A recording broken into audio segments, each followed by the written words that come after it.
Welcome to Why Not Change the World, the RPI podcast. I'm your host, Jeannie Hedden-Gallagher. In this episode, we're talking about research that explores how to share information effectively.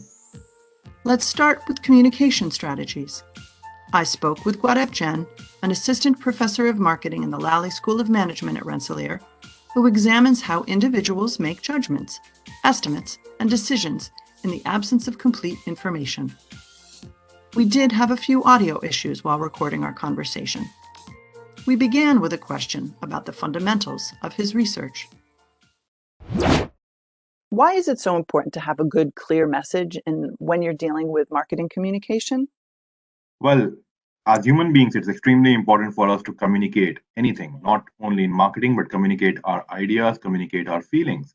And that's what makes us, a different species from all the other species. We have a language to communicate. And the same concept, the same fundamentals are true for any field, including marketing. It is very important to have the right kind of communication so that we can make sure that our customers, our consumers are perceiving the information in the same way as we want them to. Communication, you would think, would be something found in the humanities field or the School of Architecture. Why is it important to have someone like yourself who's an expert of communication in a business school? Well, communications is a very big part, like I said, of any field, including business, all verticals of business. We look at earnings call from different companies, and the stock price uh, becomes extremely volatile, goes up or goes down in an irrational way, depending on the communication message. In the field of supply chain, the inventory management will go haywire if there's not proper communication. In human resource, you need to lead your workforce using the right kinds of communication. Communication is a very important part of all the fields of business, including marketing, and you need to have the right kind of communication, not only in advertisement, but every aspect of marketing. So your research, let's shift into talking about your research and specifics now. It seems to break down some of the elements of messaging, like delivery methods and specific words and time spent in decision making. Let's talk about that. Let's talk about round numbers a little bit. Why are numbers themselves so important? So basically, numbers are important to communication messages because very few messages are complete without the use of numbers. The use of numbers is ubiquitous in communication. If I have to convey an idea, if I have to convey any information to you, knowingly or unknowingly, I will be using numbers in my communication. And how these numbers actually impact the perceptions of the listener, how these numbers actually impact the judgments, the attitudes, and the decisions of the listener is core to my research area. So, for instance, if I tell you that this particular beef that you're buying is 20% lean, or this particular beef you are buying is 80% fat, it's exactly the same thing. Something being 20% lean is same as being 80% fat. Um, and in the same vein, what if I make those numbers specific? I don't use round numbers. What if I say that this particular beef is 19.86% fat or 81.26% lean? Mm-hmm. Will that make a difference? So how do numbers actually make a difference in consumers' judgment and decision making? That is extremely core to the field of marketing communications. It's really interesting because we really do think of messaging as just words, or at least I would imagine the general public does. And you don't realize the impact that numbers have. They're so subtle and yet so important. What did your research find? So the interesting aspect of this research is, as a marketing manager, I may have a choice of, positioning my beef as 80% lean, or I may be very, very, I might be leaning towards positioning it at 81.24% lean because I just got the information from other team in my company that our beef is actually 81.24% lean. So we should position it as more lean. But my research shows that it might be detrimental to the company to use specific numbers, because what happens is Although 81.24% lean beef is objectively leaner than 80% lean beef. But when consumers look at this information in isolation, 81.24% lean, they compare it because it's an unusual number in communication, isn't it? It's an unusual number. So when we look at something unusual, we try to make sense of it. And while trying to make sense of it, consumers compare it with an ideal beef. Now, what is an ideal beef? An ideal beef does not exist. It's 100% lean beef. But that is the first thing that comes to consumers' mind when they are trying to make sense of this weird number. And 81.24, however good it is definitely inferior to the ideal 100% lean beef. And this kind of comparison to the ideal decreases the consumer's attitudes towards the beef. You have other recent research into different areas of decision making. Can you tell me a little bit about that? Absolutely. So basically, that particular field of research is about disfluency. So fluency simply means the ease of processing any kind of information. Sometimes we read some things that are extremely easy to process. Sometimes we read things that are extremely difficult to process, and so that kind of difficulty can be due to many things. It can be just because the writer used many difficult words, or the font was not very clear to be read. The background color was too close to the font color.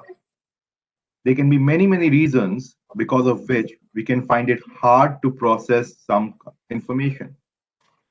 The ease of processing in the information is fluency. The opposite of that is the difficulty in processing the information, is disfluency.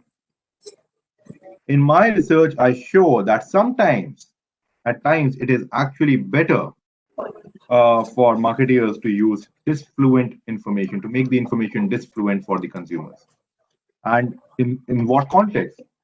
Whenever people are trying to make a decision, if people are trying to make a decision based on the information that they are reading, and if you make that information a bit hard to read, later on, when they are actually thinking about their decision, they will think, oh, I actually spent a lot of time in making that decision. Well, truly, they did not spend a lot of time in making the decision. They spent a lot of time in processing the information. But consumers don't remember that. They misattribute this time spent due to disfluency to the decision making. And what happens then? When we expend a lot of effort and time into a decision, we like and back our decision. So this is what I showed in that research, that in certain contexts, when you make the information disfluent, after a time delay, consumers are more likely to back their decision that they had made while processing the disfluent information. So why should people care? Why should the general public care about the message that they're receiving? I mean, let me just play devil's advocate and just say, like, an ad is an ad is an ad, right? Well, we are all consumers of various kind of information, not only marketing information. We are communicated about different kinds of ideas from all around the world. Different political parties try to communicate their ideologies to us. Different religions try to communicate their ideologies to us. And yes, different companies try to take our money and sell all kinds of products and services to us. It is very important for us as consumers to understand all these concepts that the marketeers might be using, so that we can actually, we can avoid falling prey to all these tricks and make an informed decision that increases our payoff the most, not the organization's payoff, not the marketeer's payoff, but our payoff. So yes, I would always say that, I am not the person who tries to say that, marketing is a bad thing. We should not help marketeers with our tools. But whatever tools and strategies I come up with, they can be used by the marketeers. It's a tool. Anybody can use it. But these can be used by the consumers as well in order to make more informed decisions. Once information is shared, it needs to be processed by the recipient. For insights on how that works, or doesn't, I spoke with Ian Chad, a behavioral and experimental economist in the School of Humanities, Arts, and Social Sciences, whose research focuses on the relevance of irrelevant information and decision making. So the question that we're asking in this research project is, does the availability of irrelevant information make you a better or a worse decision maker?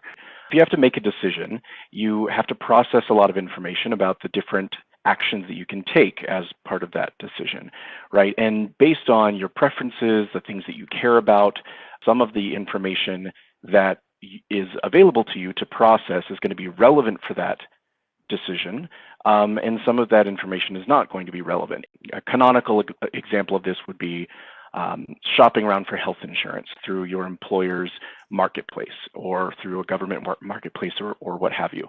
You're going to see a lot of different health insurance plans. Some of those plans you can select. Maybe you can see all of the information about those plans, but you can't select them, maybe because of your status in the company, how many years you've been working there, if you're working for the government, for example, which government agency you're in, things like that. Those items that you can see all that information for, but which you can't select, you can't actually choose those, we're going to call those unavailable options. But then in another dimension, you might see, for example, coverage for generic prescriptions and coverage for branded prescriptions. And for a lot of people, you never really opt for the branded pharmaceutical, oftentimes because it's more expensive. And so that information, even though it is conceptually, it might be relevant to someone, it's not relevant to you because it's a service that you're never really going to engage with in that health insurance plan.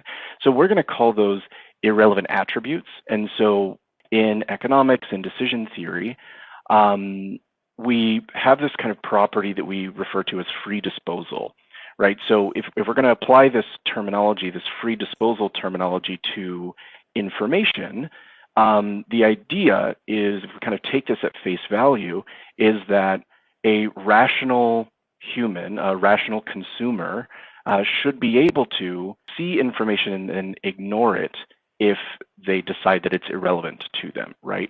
And what we're kind of testing in this project is whether or not that free disposal property exists in many decision problems, right?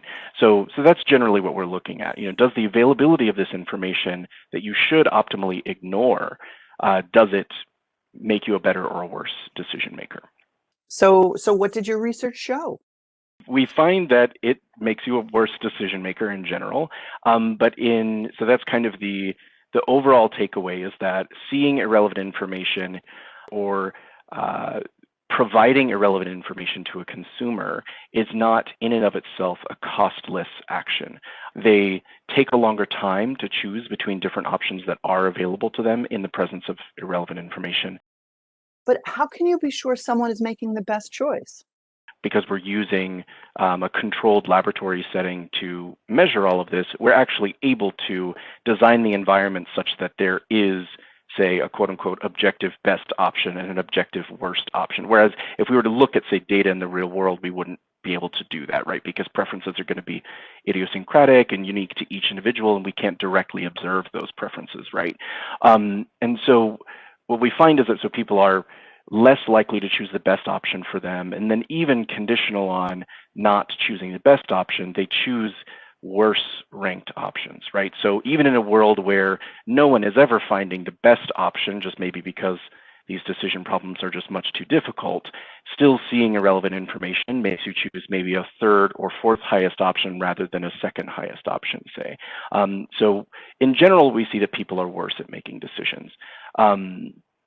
It functions in sort of a unique way in our laboratory environment because, as I mentioned before, we have these unavailable options and we have these irrelevant attributes.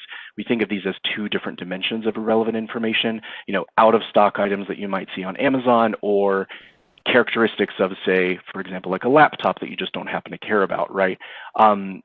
We think that those might work differently in terms of how the brain processes information, and certainly in the real world, those are different features of, you know, being unavailable, or different ways in which information could be irrelevant, right? But what we find is that there's roughly some symmetry between displaying irrelevant information in either one of these dimensions.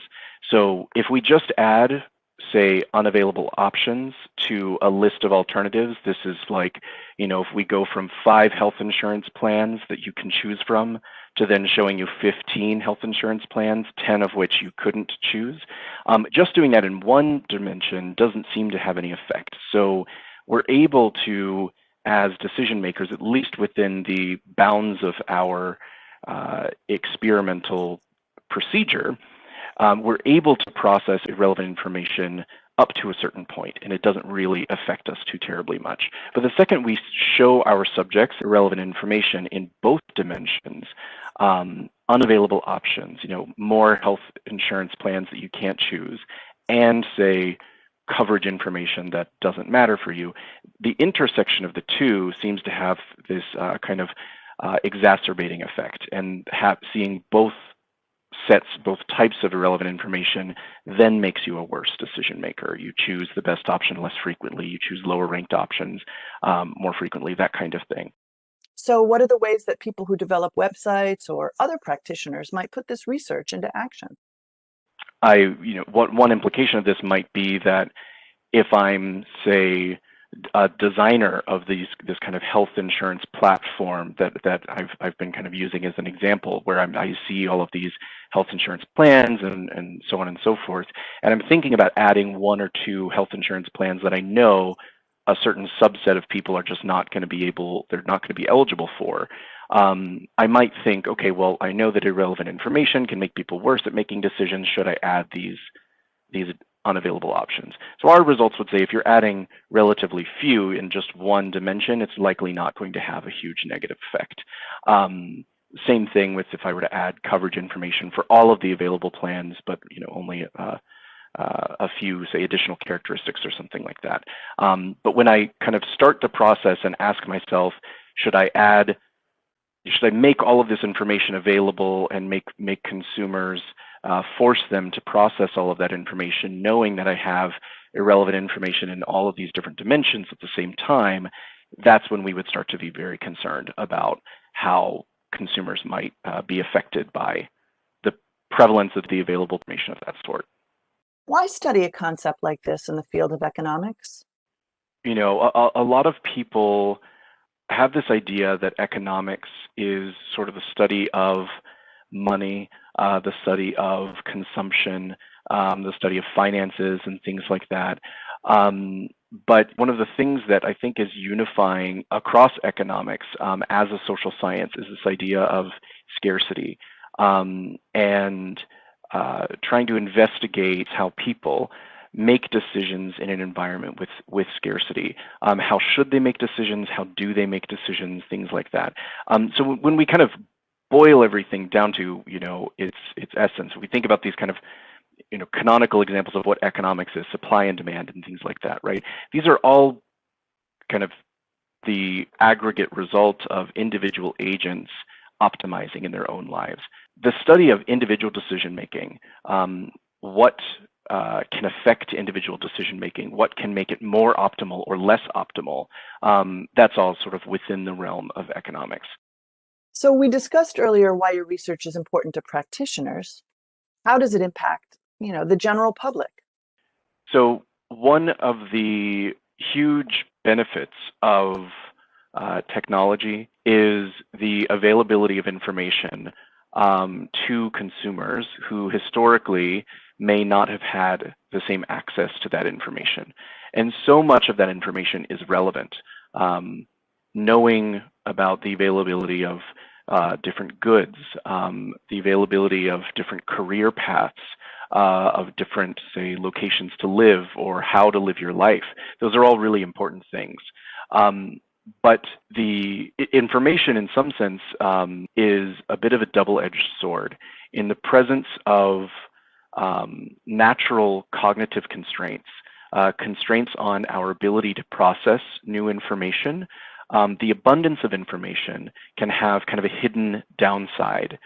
Pointing out exactly where those downsides might exist, how to avoid them, and how to perhaps quantify them is certainly going to be an important thing as we design systems in the world to allocate or make available new information, and as we as individual people navigate a world with an abundance of information that may or may not be relevant to us.